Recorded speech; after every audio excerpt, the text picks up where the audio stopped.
Bilang pasimula po, tayo po ay yumuko, tayo po ay manalangin. Panginoon namin Diyos na makapangyarihan sa lahat, salamat po Panginoon sa araw na ito. Salamat po Panginoon sa patuloy na buhay na taglay ng bawat isa sa amin. Dalangin po namin na samahan niyo kami mula sa simula hanggang sa matapos ang aming gawain. Ikaw po Panginoon ang magbigay ng karunungan sa bawat isa sa amin. Ito lang po Panginoon ang aming dalangin sa pangalan ni Jesus. Amen.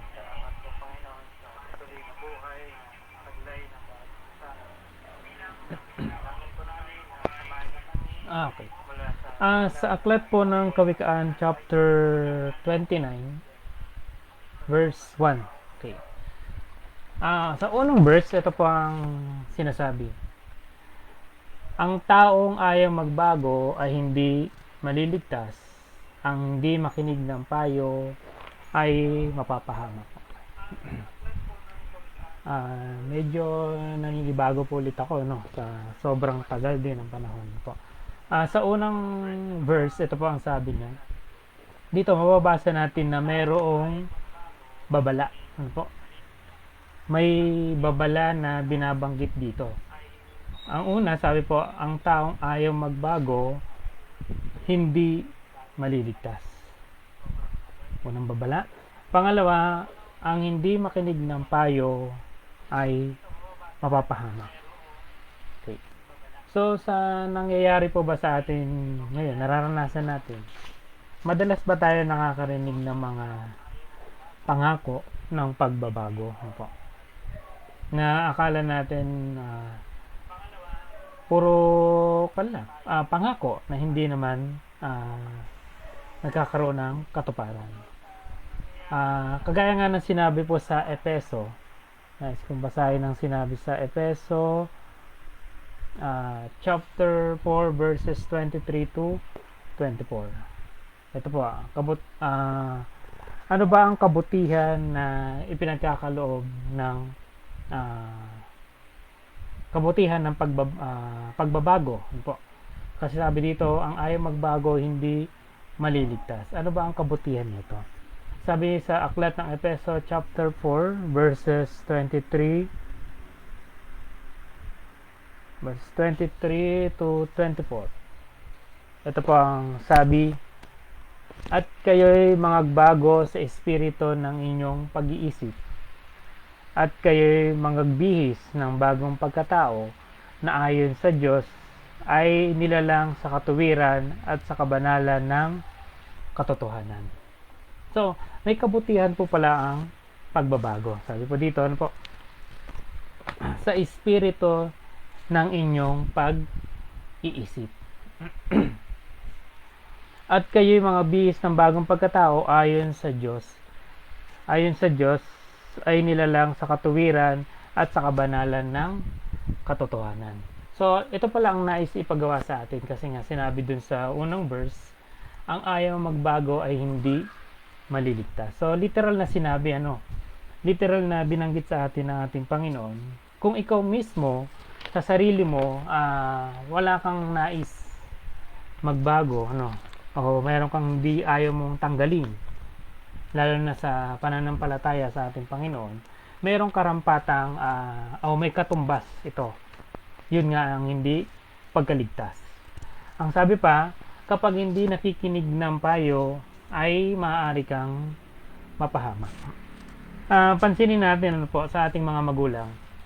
Kadalasan ng ating mga magulang maraming tagubilin. Marami silang gustong sabihin sa atin o nais na ipaunawa sa araw-araw na ating buhay. Minsan nagagawa natin hindi sila sundin. Nagiging resulta kadalasan o nagiging resulta kapahamakan, di ba? Halimbawa na lang, sinabi ng ating magulang, hindi naman sasabihin niya na huwag ka nang mag-aral lang mabuti. Hindi naman sasabihin niya, kundi sasabihin niyan, mag-aral ka ng mabuti. Kung hindi ka nakinig sa kanya, ano magiging resulta? Okay. Yan nga yung tinatawag na ang sani, ano ang magiging bunga. Okay. Kung ikaw mismo hindi nakikinig sa mga bilin sa atin ng ating mga magulang o ang mga nakakatanda sa atin, maaring ikaw ay mapahamak. Gayun din, ano po? Gayun din sa sinasabi ng ating Panginoon. Na kung ikaw mismo ay ayaw mo siyang pakinggan o sundin sa iyong pamumuhay, meron ding kapahamakan na darating sa iyo. Ano po?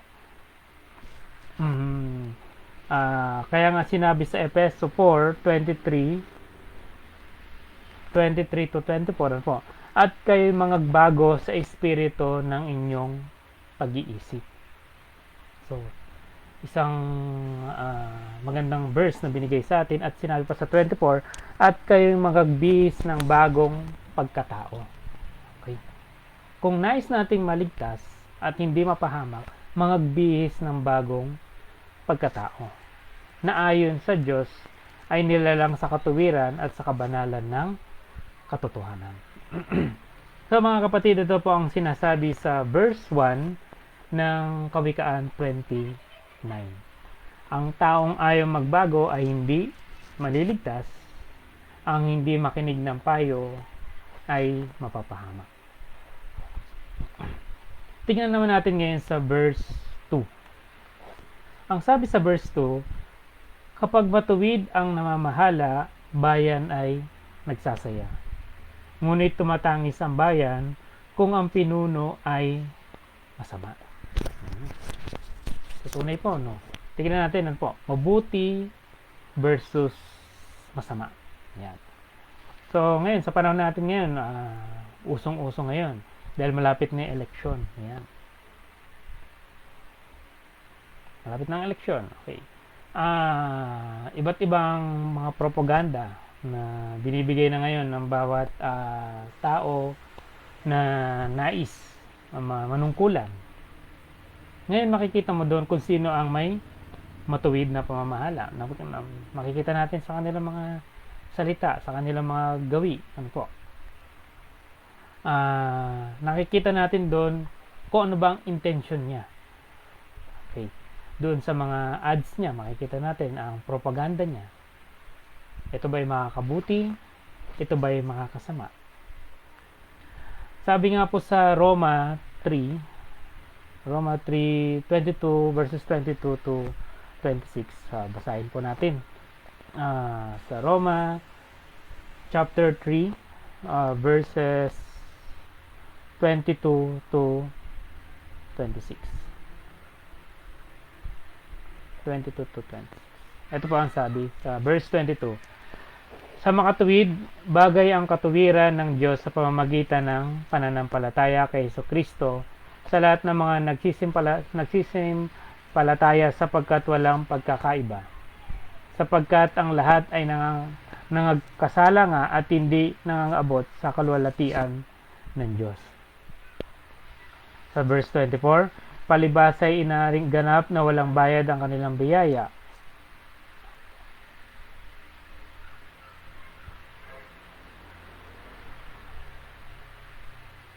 Sa aklat.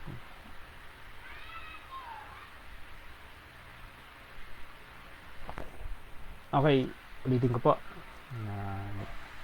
Okay, verse 22 to 26. Ang tao ay tinuturing na matuwid sa pamamagitan ng pananampalataya. So, binabanggit po sa aklat ng Roma, chapter 3, verses 20 to 26, itinuturing na matuwid ang isang tao sa pamamagitan ng pananampalataya niya.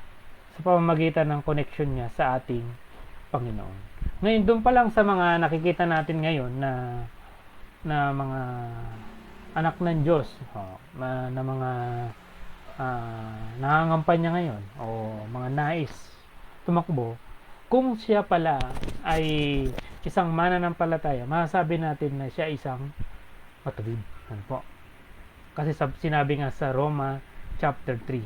At sinabi pa sa Roma chapter 5, makikita ang bunga ng pagiging matuwid. Tingnan po natin. Basahin natin ang sinasabi sa aklat ng Roma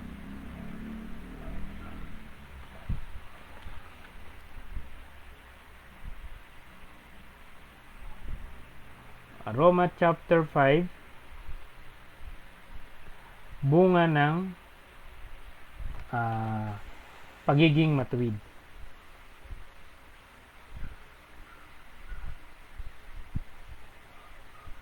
Ito po ang sinasabi. Chapter 5, kaya't yamang tayo itinuring ng matuwid sa pamamagitan ng pananampalataya. Mayroon na tayong pakipagkasundo sa Diyos sa pamamagitan ng ating Panginoong Hesukristo. Sa chapter 2, sa pamamagitan din niya ay nabuksan ng daan upang tamasahin natin ang kagandahang loob ng Diyos sa pamamagitan ng pananampalataya. Dahil dito ay nagagalak tayo dahil na rin sa pag-asang makikibahagi tayo sa kaluwalhatian ng Diyos. So, ang bunga ng pagiging matuwid, mababasa natin sa chapter 5, na hindi lamang iyan nagagalak din tayo sa mga pagdurusang ating nararanasan, sapagkat alam nating ang pagdurusa ay nagbubunga ng pagtitiyaga. Sa chapter 4, ang pagtitiyaga ay nagbubunga ng katatagan, at ang katatagan ay nagdudulot ng pag-asa. So, kung ang isang tao pala ay isang matuwid, o isang namamahala sa kanyang bayan, ay ito ay nagiging masaya ang kanyang sinasakupan. Ngunit tumatangis ang bayan kung ang pinuno ay masama. Pansinin na lang po natin sa isang maliit na lugar na lang, sa ating tahanan, sa lugar natin, sa ating mga kasama sa bahay. Kung ang kasama natin sa bahay ay masasabi nating matuwid, meron kayong pagkakaunawaan. Ang bawat isa sa inyo, masasabi natin na nagkakaroon ng pagkakaisa. Pero kung ang pinakapinuno sa isang tahanan ay hindi sinasang-ayunan ng bawat isa, maaaring ito ay magkaroon ng pagkakagalitan po. Kaya nga pinakamaganda na tinutukoy dito sa chapter 2 na kapag matuwid ang namamahala, bayan ay nagsasaya. Ngunit tumatangis ang bayan kung ang pinuno ay masama.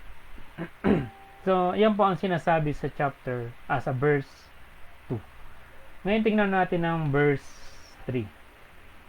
Ang nagpapahalaga sa karunungan ay nagbibigay galak sa magulang, ngunit na nakikisama sa patutot ay nagwawaldas ng kayamanan. Ano ba ang sinasabi sa Kawikaan chapter 2?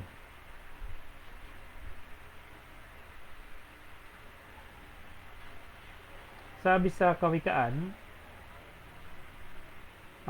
chapter 2, sabi po, anak ko, kung iyong tatanggapin ang aking mga salita at tataglayin mo ang aking mga utos, na ano pat iyong sa chapter 2, verse 2, na ano pat iyong ikikiling ang iyong pakinig sa karunungan at ihilig mo ang iyong puso sa pag-unawa. Oo, kung ikaw ay dadaing ng pagbubulay at itataas mo ang iyong tinig sa pag-unawa, kung iyong hahanapin siya na parang pilak at sasaliksikin mo siyang parang kayamanang natatago. Sinasabi dito, ang nagpapahalaga sa karunungan, kumbaga kasi pag sinabi nating karunungan, ito yung pinagkaloob ng ating Panginoon. Karunungan. Kung iyong bibigyan ng pagpapahalagaan nito, ang ating Ama, lalo na gagamitin natin ito sa kabutihan, sa pagtulong sa ating kapwa, yung ating mga nalalaman, pagbabahagi ng salita ng ating Panginoon, kung ating ito ibabahagi sa ating mga kapwa. So, syempre, merong galak sa ating magulang, sa ating Panginoon. Kung isang pagpapala ito sa Kanya dahil ginamit natin yung karunungan natin para magbahagi ng Kanyang salita. Ngunit ang nakikisama sa patutot ay nagwawaldas ng kayamanan. Ngunit kung ikaw naman ay isang matigas ang ulo o masama ang pag-uugali o yung karunungan mo ay hindi mo ginagamit sa ikadadakilan ng ating Panginoon, matuturing kang isa sa mga nagwawaldas ng kayamanan ng ating Panginoon. Ano po? Kumbaga sinasayang mo yung mga biyaya na ipinagkaloob niya sa iyo. So sa araw-araw, ano po, hindi natin napapansin napakaraming biyaya na ibinibigay niya sa atin. Isa na nga dito yung buhay natin. Ano po? Kung ating hindi ito pahalaga, so hindi ito kalugod-lugod sa ating Panginoon. Ano po? So yan ang verse 3. Tingnan natin sa verse 4. Ang kaharian ay matatag kung ang hari makatarungan, ngunit ito'y mawawasak kung sa salapi siya'y gahaman. Paano ka ba ngayon? Sige, tanais kong tanongin sa bawat isa sa atin dahil issue ngayon to. Ano po? Paano ka ba pipili ng namumuno sa lugar ninyo? So, maaari mapapaisip na tayo ngayon lalo na sa papalapit ng eleksyon. Pipiliin ba natin yung haring makatarungan o yung haring sasalapi na katuon ng isip? Ano po? So, magandang bagay na alamin natin, ano po, sa bawat isa sa atin o ipag-pray natin, saliksikin natin, ano po, ano ba ang dapat na maging mamuno sa atin, ano po. Medyo mingi pa akong paumanin, ano po. Nahihilo ata ako ng bagay. Okay. Sa Exodo 23, ang mga tuntunin tungkol sa katarungan. Tingnan natin po sa aklat ng Exodo. Chapter 23. Ang mga tuntunin tungkol sa katarungan. Huwag kang magkakalat ng kasinungalingan. Sa verse 1 po. Huwag kang makipagyari sa masama na maging saksi kang sinungaling. Huwag kang susunod sa karamihan na gumagawa ng masama, na magbibigay patotoo man sa isang usap, na ang kiling ay karamihan upang sirain ang kahatulan. Ni huwag mo ring kikilingin ang dukha sa kanyang usap. Kung iyong masusumpungan ang baka ng iyong kaalit o ang kanyang asno na nakawala, ay tunay na ibalik mo sa kanya. Kung iyong makita ang asno nang nagpupuot sa iyo, na nakalugmok sa ilalim ng kanyang pasan, ay huwag mong alisin ang pasan, ay walang pagsalang iyong tutulungan pati ng may-ari niyaon. Huwag mong sisirain ang kahatulan ng iyong dukha sa kanyang usap. Ano po? Dito po sa Exodo 23, pinakita po doon yung isang makatarungan. Ano po? Kumbaga marami dong binanggit na huwag mong, ayun, mga ganun, mga salitang kung iyong masumpungan ang baka ng iyong kaalit o kanyang asno na nakawala, ibalik mo sa kanya. Ano po? So, doon sa sinasabi doon, kung magiging isa kang makatarungan, ano po, na hari, magiging matatag ang iyong nasakupan. Kumbaga magiging malapit sila sa iyo eh. Kumbaga magkakaroon kayo ng pagkakaunawaan. Ngunit ito'y mawawasak kung sasalapi siya'y gaman. Ayun nga. Kung titignan mo, ano po, kung titignan natin itong verse na to, hindi ito literal na sinasabi sa pera eh. Napakalalim pa ng sinasabi dito. Ano po? Na kung papansinin mo, kung sa kapwa mo, kung hindi mo siya tutulungan sa problema niya, ano po, siyempre, magiging mawawasak ang inyong samahan. Ano po? Ganon din ang sinasabi dito, kung ang kaharian ay ukol lamang sa pagiging gahaman o hindi nagiging makatarungan, siyempre ang kanyang nasasakupan, ito'y mawawasak, ano po, o hindi magiging makatarungan. So ayan po ang sinasabi sa verse 4. Verse 5 po, Ang kunwang pumupuri sa kanyang kapwa, nag-uumang ng bitag na sa sarili inihahanda. Mabilis po ba ang aking mga kwan?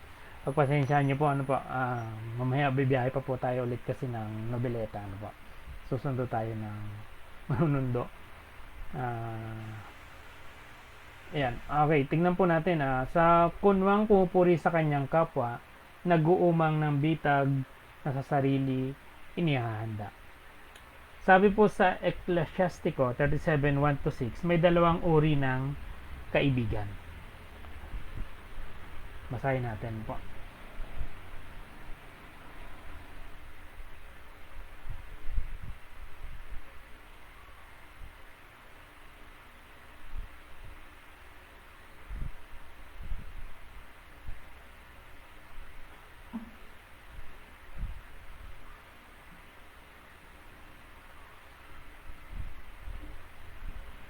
Okay. Ang sabi po dito sa Ecclesiastes, verses 37, 1-6.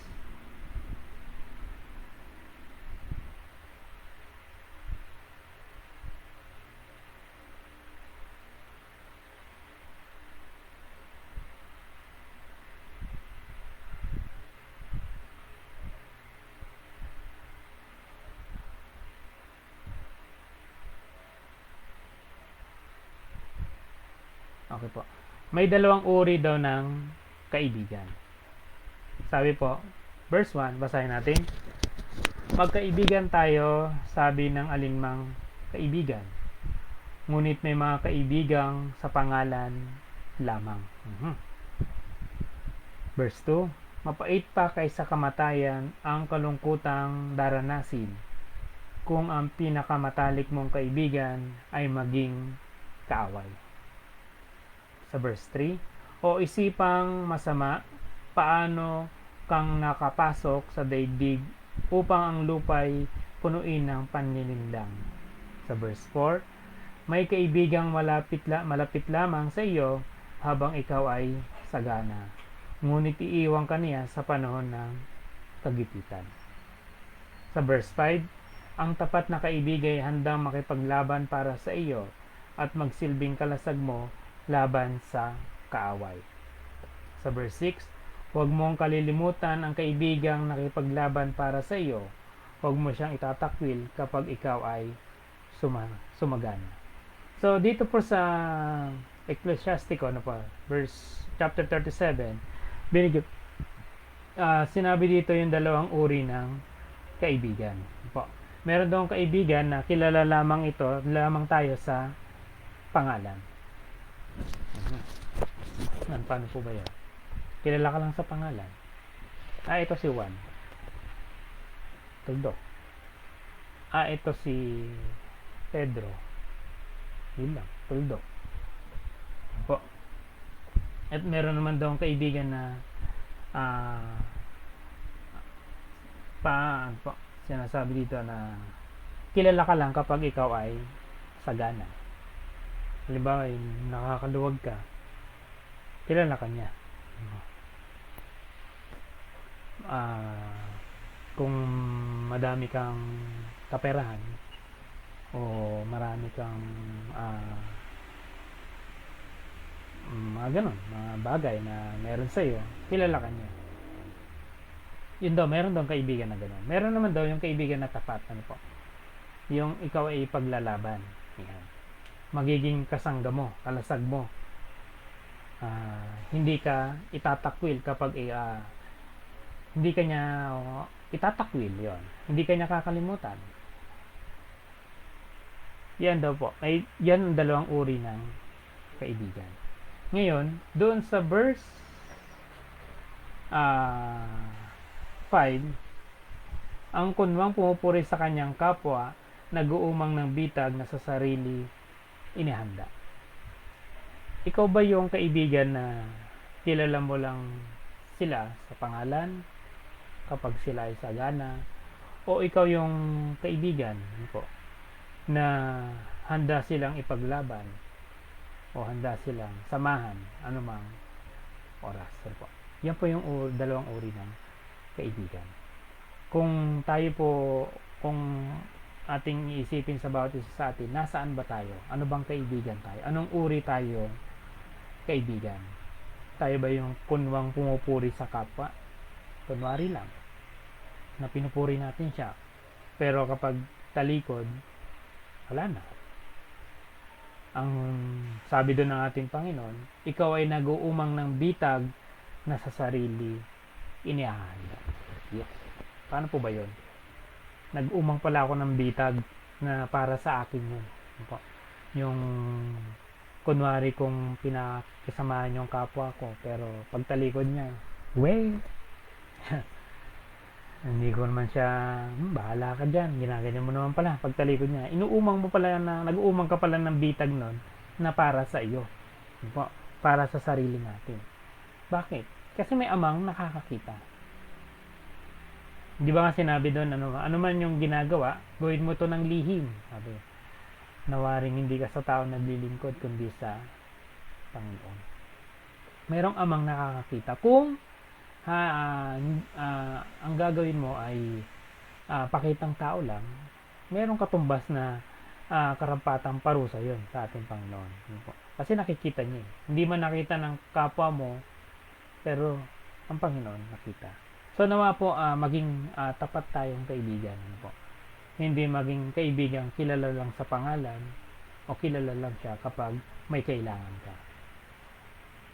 Next, sa verse 6, ang masama ay nahuhuli sa sariling kasalanan, ngunit ang matuwid ay panatag, may awit ng kagalakan. So, tingnan natin to, no? Ang masama ay nahuhuli sa sariling kasalanan.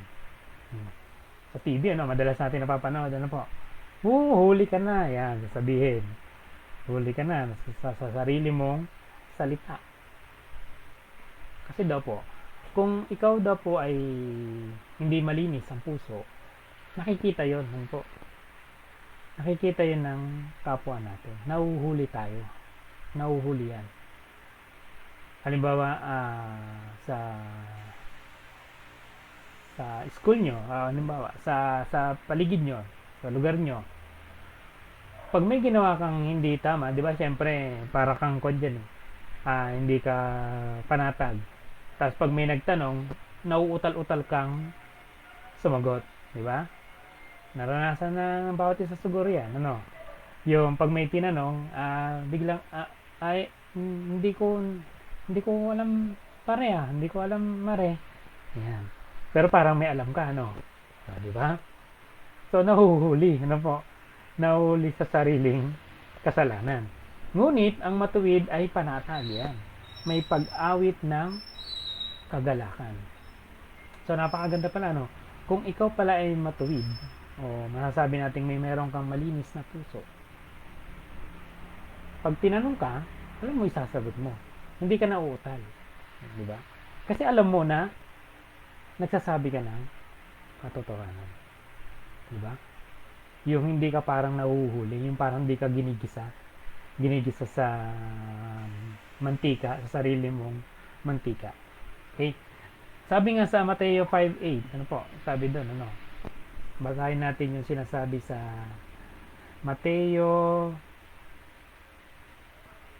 5:8. Okay. Sabi po dito, mapalad ang mga may malilinis na puso sapagkat makikita nila ang Diyos. So, napakapalad pala. Kung ikaw pala may malinis na puso, ikaw ay panatag, kung may sinasabi, makikita mo ang Diyos. So, ito po ang sinasabi sa verse 6, Proverbs 29 verse 6. Okay po. Dito tayo ngayon sa verse 7. Kinikilala ng matuwid ang karapatan ng mahirap, ngunit ito'y baliwala sa mga taong swapang. Nakakatakot yung mga salita, Kinikilala ng matuwid ang karapatan ng mahihirap, ngunit ito'y baliwala sa mga taong swapang. Ano ba ang babala ni Jesus dito? No? Basahin natin sa Lucas. Lucas, samahan niyo po ako. Lucas 12:15. May babala daw po si Jesus, Jesus Christ. Basahin natin sa verse 15, chapter 12 verse 15.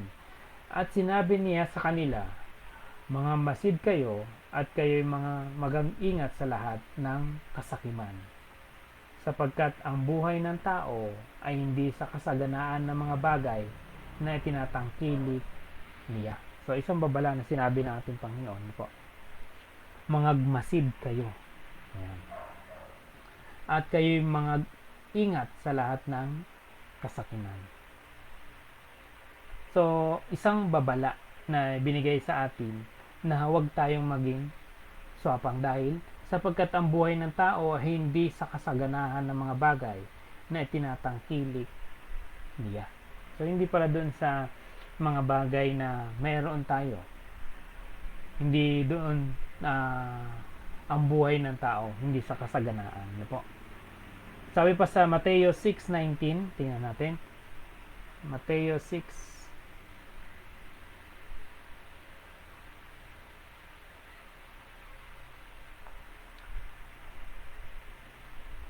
Ito ay tungkol sa ang kayamanan sa langit. Ano po? Basahin natin yung verse 19.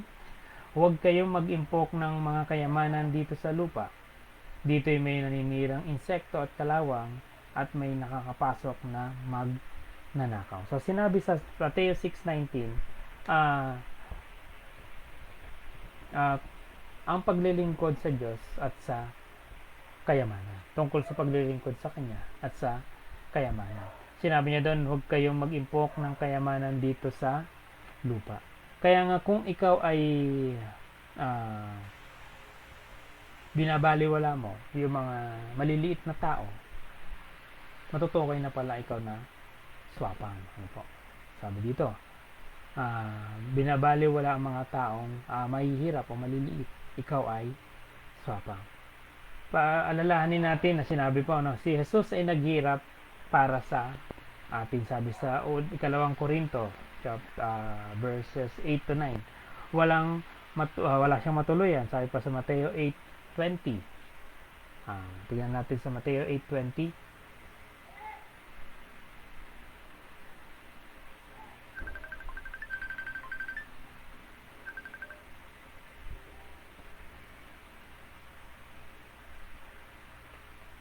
Sabi sa Mateo 8:20, at sinabi sa kanya ni Jesus, may mga lungga ang mga zora at may mga pugad ang mga ibon sa langit. Dadapot ang anak ng tao ay walang kahiligan ang kaniyang ulo. Ano po? So, makikita doon, pinakita doon kung paano namuhay si Jesus. Ano po? Ang anak ng tao ay walang kahiligan ang kanyang ulo. Ano po? Kaya nga sinabi dito sa verse 7, kinikilala ng matuwid ang karapatan ng mahirap, ngunit ito'y baliwala sa mga taong swapang. Sa verse 8, tingnan natin, ang buong bayan ay ginugulo ng palalo, ngunit ang galit ay pinapawi ng taong matino. Okay. So, dito sa verse 8, meron ditong tungkol sa galit. Ang buong bayan ay ginugulo ng palalo, ngunit ang galit ay pinapawi ng taong matino.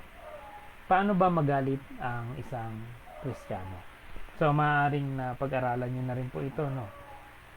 Sa Efeso 4:31 to 32, tungkol sa galit. Sinabi po doon. So, basahin natin. Sa Efeso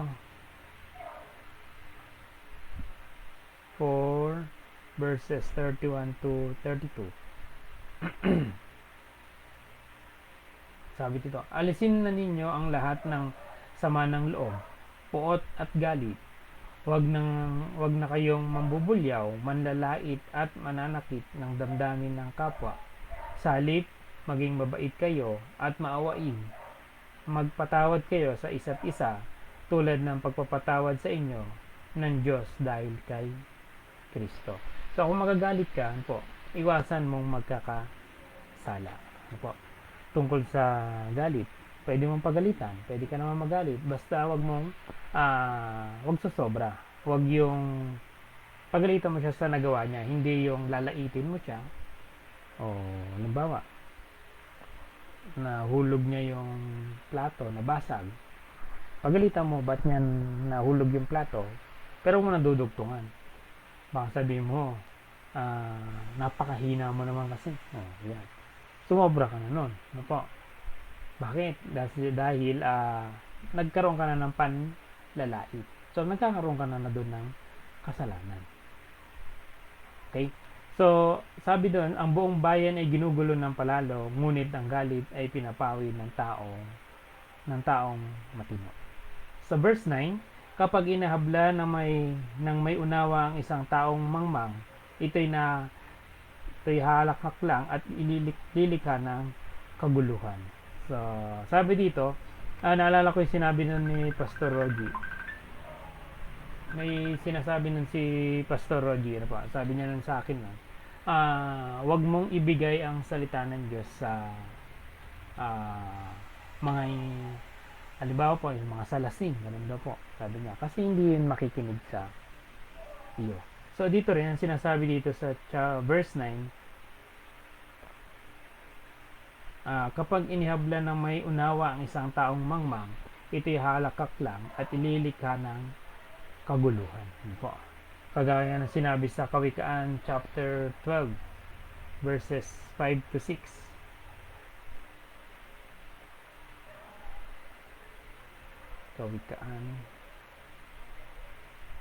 Kawikaan chapter 12 verses 5 to 6.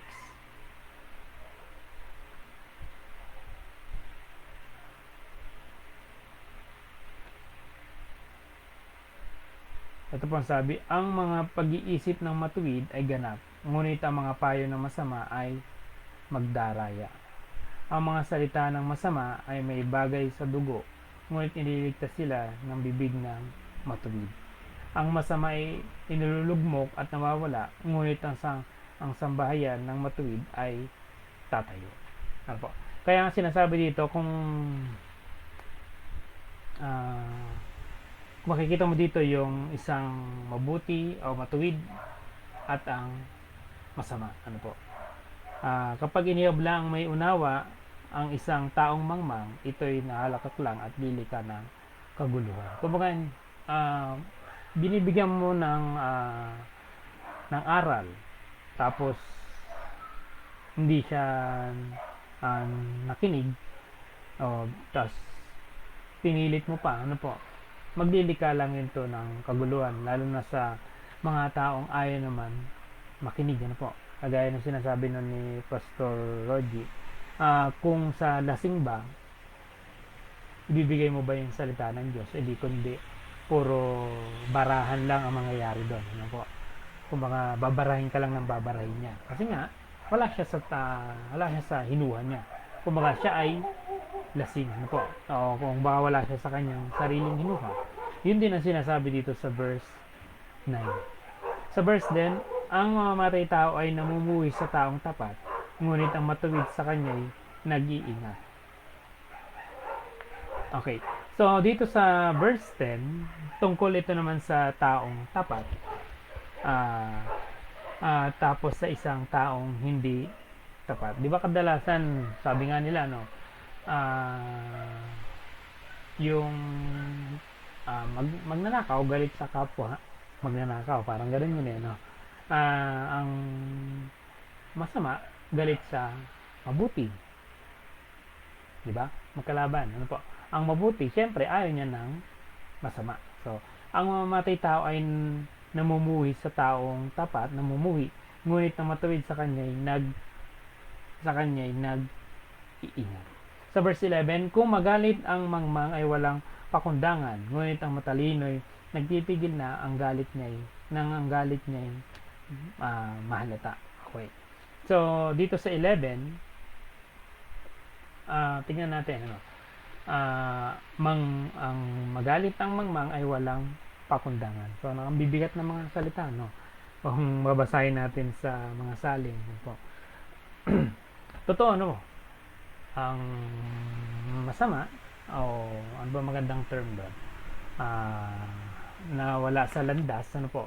Ganun lang. Nawala sa landas ng ating Panginoon, di ba? Kapag nagalit yan, all out, di ba? Halos walang pakialam kung ano mangyayari kinabukasan. Magbibitaw siya ng salita, wala siyang pakialam kung anong mangyayari. Di ba? Hindi niya ko kontrolin. Hindi niya ko kontrolin yung mga sinasabi niya. Pero ang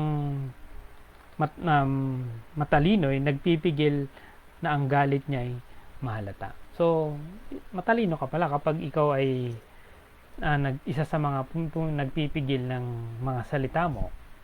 Yan. Pinipili mo yung mga salitang bibitawan mo.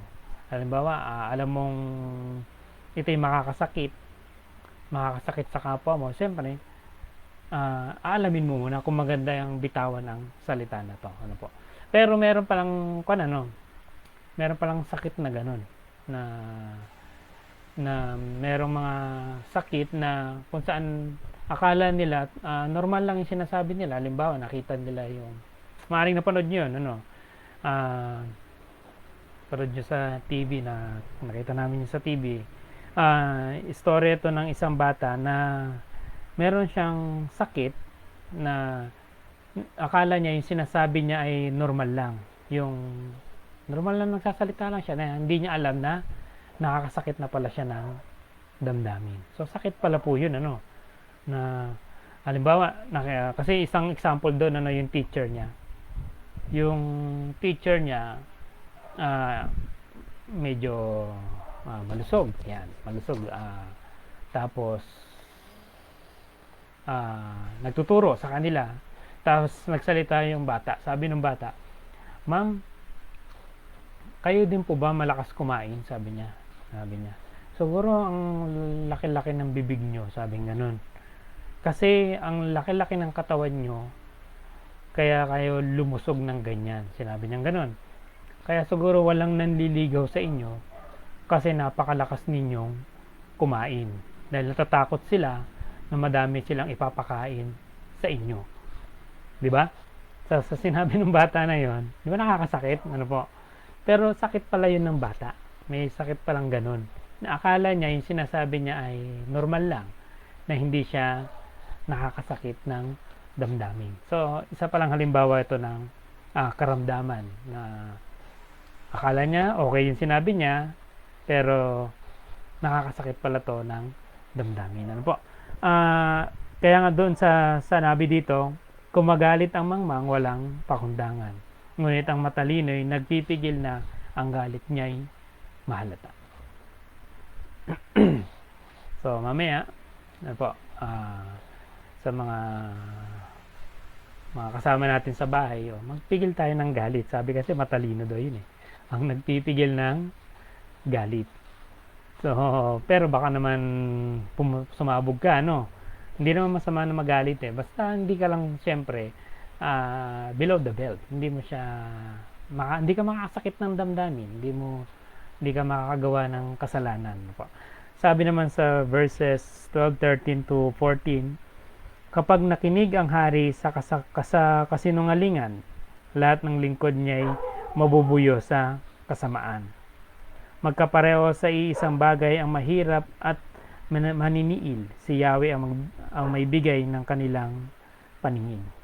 Kung ang pagtingin ng hari ay pantay-pantay, magiging matatag magpakailanman ang kanyang kaharian." Okay. So, dito sa verses 12 to 13, so maganda dito ang halimbawa yung karunungan ni Solomon. So, sa unang hari, di ba, nabasa na natin yon. Sa unang hari, tungkol dun sa the wisdom of Solomon. Di ba? So, isang hiningi ni Haring Solomon sa ating Panginoon na bigyan siya ng karunungan sa pagpili ng mabuti at ng masama. Sabi kasi dito, kapag nakikinig ang hari sa kasinungalingan, lahat ng lingkod niya ay mabubuyo sa kasamaan. Kaya napakaganda na hiniling ni Haring Solomon na bigyan siya ng karunungan sa pagpili ng mabuti at ng masama. Isa na nga ito halimbawa yung sikat na kwento, yung sa sanggol, yung pinag-aagawan na sanggol. Di ba? Sinabi niya, hatiin yung bata. Merong sumang-ayon yung isang babae, isa naman hindi. So, isang karunungan na binigay sa atin na binigay sa kanya ng Panginoon, ang piliin ang mabuti at ang masama. Kung ang pagtingin ng hari ay pantay-pantay, magiging matatag magpakailanman ang kanyang kaharian. So, kung pantay-pantay, lahat tinuturing niyang lahat ay anak ng Diyos. Tinitingnan niya na silang lahat ay iisa. Kagaya nga sa basketball, di ba? Sinasabi teamwork. Hindi po pwedeng 1 versus 5, di ba? Di anong mangyayari sa team yun nun. Kung kayong lahat ay pantay-pantay, kayo ay magkaka-level, ano po? Ikaw ay nasa magandang kaharian, ano po? Na ang pagtingin mo ay pantay-pantay, magiging matatag magpakailanman ang kanyang paghahari, ang kanyang kaharian. Gayon din sa ating Panginoon, ano po? Dito sa paglilingkod natin sa Kanya. Walang magaling, walang hindi magaling. Walang napakahusay, merong mahusay na mahusay. Yan. Yes, may mga blessed na binigyan ng karunungan po sa pagsasalita, sa karunungan sa pagbibigay ng mga salita ng Diyos. Pero meron namang ibang kaloob din sa bawat isa sa atin. Meron namang kaloob ng communication, pakipagkomunika sa mga anak ng Diyos.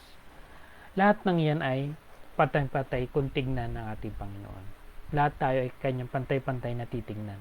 Hindi dahil ikaw ay isang abogado na lingkod. Ito, exempted to sa ganito. Hindi po, no? Hindi ganun. Halimbawa, ikaw ay isang doktor. Okay, mas nakakataas to dito sa member na isang estudyante. Hindi po, no? Kaya mas maganda na pantay-pantay talaga, no? Pantay kung paano tingnan tayo ng ating Panginoon, ganun din tingnan natin yung bawat isa sa atin, bawat membro ng iglesia. Walang mataas, walang mababa, kundi pantay-pantay. Sabi sa verse 15, disiplina at pangaral hatid ay karunungan, ngunit ang batang suwail sa magulang ay kahihiyan. So kung babasahin mo ng literal to, no, masasabi mo napakasimple lang nung ibig sabihin niya. Disiplina at pangaral hatid ay karunungan. Totoo naman. Disiplina at pangaral. Ngunit ang batang suwail sa magulang ay kahihiyan. Kung literal ko lang babasahin ito na ganito, ano po, masasabi lang natin napakababaw, di ba? Napakababaw na explanation na masasabi natin dito. Pero kung iintindi mo mabuti, masasabi mo anong ipapaliwanag ito, ano po? Tingnan natin. Di ba ang ating Panginoon, meron siyang binigay na mga salita sa atin. Ayan. Bilang guide sa bawat isa sa atin, meron siyang Biblia. Okay. So, ito yung pinaka-guide ng bawat isa sa atin. Kung ating sasaliksikin, ano po, ating aaralin, malalaman natin yung disiplina at pangaral na gustong ibigay sa atin ng mga salita ng Diyos. Ano po? Kung ating pagbubulay-bulayan o laging iisipin yung magiging kahinatnan nung pangaral ng mga salita ng ating Panginoon, siyempre ikalulugod to ng ating Panginoon. Pero kung ikaw ay hindi mo to kikilalanin, kung ito ay hayaan mo lang na nandyan sa isang lugar na naalikabukan, ano po, na hindi mo to binubuklat yung Biblia, so ikaw ay isang batang suwail.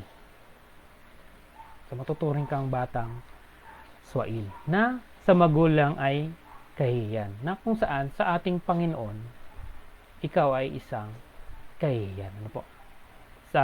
Kumbaga hindi natin masasabi na tayo ay karapat-dapat sa Kanya dahil hindi natin sinasaliksik ang Kanyang mga salita. Ano po? So, sa verse 15, yan po ang sinasabi ng ating Panginoon. Tingnan natin sa verse 16 to 17, 18. Kapag masama ang namamahala, naglipa na ang karahasan. Ngunit masasaksihan ng matuwid ang kanilang kapahamakan. Ang anak mo'y busugin sa pangaral, at pagdating ng araw, siya iyong karangalan. Ang bansang walang patnubay ng Diyos ay puno ng kaguluhan, ngunit mapalad ang taong sumusunod sa kautusan. Sabi dito sa verses 16 to 16, 17, 18, kapag masama ang namamahala, naglipa na ang karahasan. Ilang beses na ba tayong tinutok? Araw-araw, siguro araw-araw, no? Araw-araw nanunukso si Kon, di ba? Si Satanas sa buhay natin na naiisip niyo ba minsan na o nararanasan niyo ba na sinasabi niyo sa sarili niyo na ay tinutokso na naman ako ni Satanas, gano'n. At may bumubulong na naman sa akin nang hindi kaaya-aya, ano po, na kung saan masasabi mo na kapahamakan ang magiging resulta nito. Yan. Kaya nga sabi dito, ang anak mo'y busugin sa pangaral, at pagdating na araw, siya iyong karangalan. Diba sinasabi din sa kan, train up a child in the way he should go. Diba? Sa Bible verse ng Proverbs 22:6. Para sa pagtanda niya, he will not depart from it. Sinasabi doon. Ano po? Kaya nga sinasabi dito na mahalaga na ang bawat isa sa atin, ito, kagaya ng ginagawa natin, busugin natin ang ating sarili, bawat isa sa mga aral ng ating Panginoon. Ano po? Para sa pagdating ng pagbabalik niya sa atin, ano po? Pagbalik ng ating Panginoon, siya'y iyong karangalan. Ito ay isang karangalan sa Kanya. Ang bansang walang patnubay ng Diyos ay puno ng kaguluhan, ngunit mapalad ang taong sumusunod sa kautusan. Sa verse 19 to 20, ang utusan ay di matututo kung ito lang ay pagsasabihan, pagkat di niya susundin kahit ito ay maunawaan. Mabuti nang di hamak ang hangal kaysa taong ang sinasabi hindi pinag-iisipan.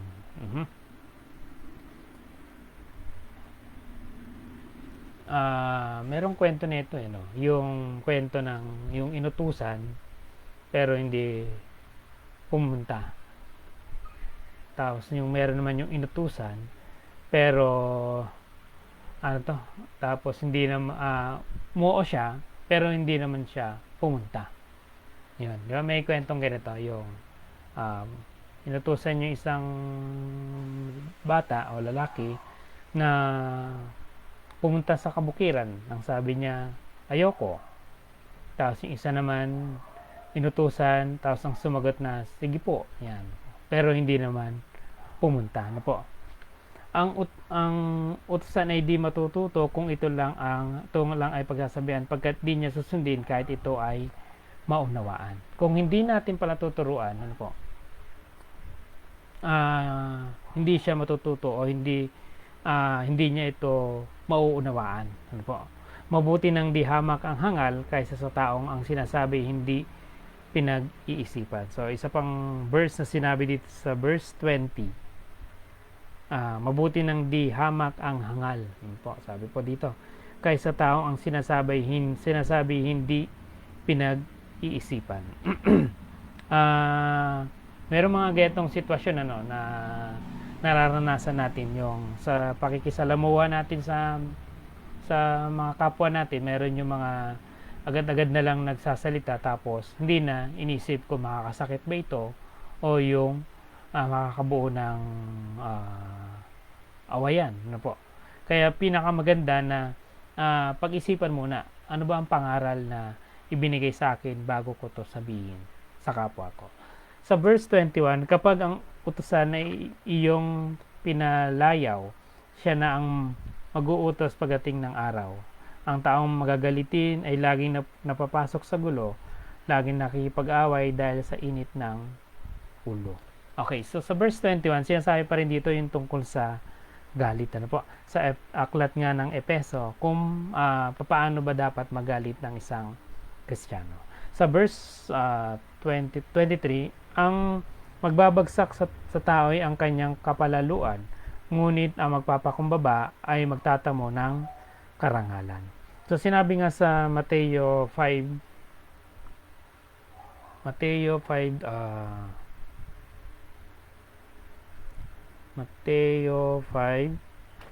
verses 3 to 12. Ito, pinagpala ang mga mapagpakumbabang loob sapagkat sa kanila ang paghahari ng langit. Pinagpala ang mga nahahapis sapagkat sila ay aaliwin.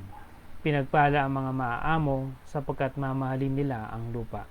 Pinagpala ang mga nagugutom at mga nauuhaw sa katuwiran sapagkat sila ay bubusugin. Pinagpala ang mga mahabagin sapagkat kahabagan sila. Pinagpala ang mga may dalisay na puso sapagkat makikita nila ang Diyos. So, ito yung ang verse ng Mateo 5:3 to 12. Ito yung tungkol sa mga mapapalad. Ano po? Ang mapalad ang mapagpakumbaba ay magtatamo ng karangalan. Sa verse 24, ang pakipagsabwatan sa magnanakaw ay mahirap na kalagayan. Kapag nagsabi ng totoo, ipabibilanggo ng hukuman, ngunit paparusahan naman ng Diyos kapag sinabi kasinungalingan. So ito tungkol naman ito sa batas ng tao at ng Diyos. Doon sa verse 24. Ang batas ng Diyos, makikita natin siyempre sa aklat ng Biblia. Na tumutugon din meron din tinutugunan ito sa mga batas ng tao. Ano po? Sa verse 25, kapag huwag mong ikabahala ang sinasabi ng iba, magtiwala ka kay Yahweh at mapapanatag ka. Verse 26, marami ang lumalapit sa hari upang humingi ng tulong, ngunit kay Yahweh lamang makakamtan ang katarungan. Sa verse 27, ang masama ay kinasusuklaman ng mga matuwid, ang masasama namay sa matuwid nagagalit. So, sabi dun sa Kawikaan chapter 3, verses 5 to 6,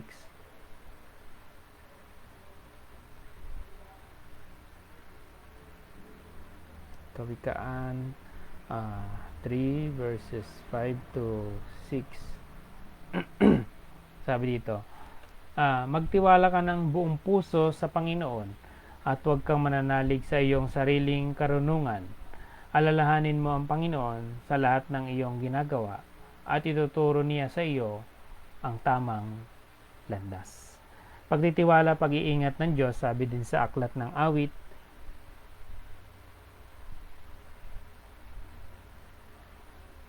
Awit chapter 62, verses 1 to 12. Sabi dito, pagtitiwala sa pag-iingat ng Diyos. Tanging sa Diyos lamang ako aasa. Ang kaligtasan ay nagbubuhat sa Kanya.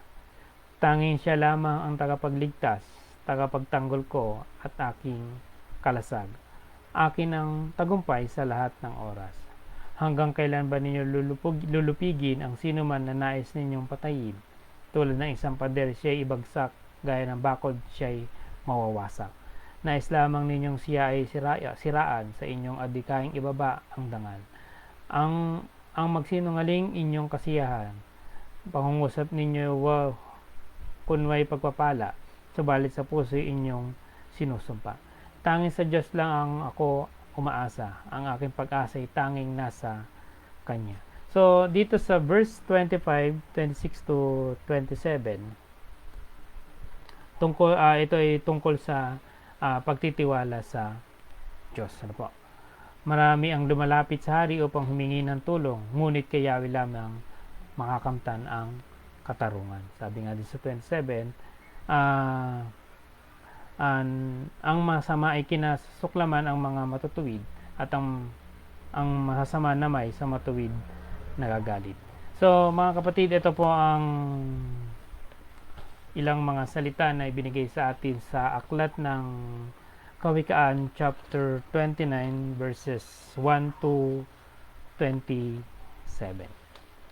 Purihin ang ating Panginoon sa mga oras na ito. Bilang panghuli po, nais ko pong tayong lahat ay manalangin. Panginoon namin, Diyos na makapangyarihan sa lahat, salamat po Panginoon sa gabing ito na pinagkaloob niyo po sa amin. Salamat po Panginoon sa karunungan na patuloy mo pinagkakaloob sa bawat isa sa amin. Dalangin namin na patuloy niyo nga po kaming pag-ingatan sa lahat ng aming mga gagawin sa mga oras na ito. Patuloy nga po kayong maghari sa amin at patuloy nga po kayong magbigay ng buhay sa bawat isa sa amin. Patuloy na pagpapala ang pagkaloob niyo po sa bawat isa sa amin. Alam namin na hindi namin ito magagawa kung kami hindi nyo sasamahan. Ito lang Panginoon ang aming dalangin sa pangalan ni Jesus. Amen. Muli po, isang magandang gabi sa bawat isa sa atin.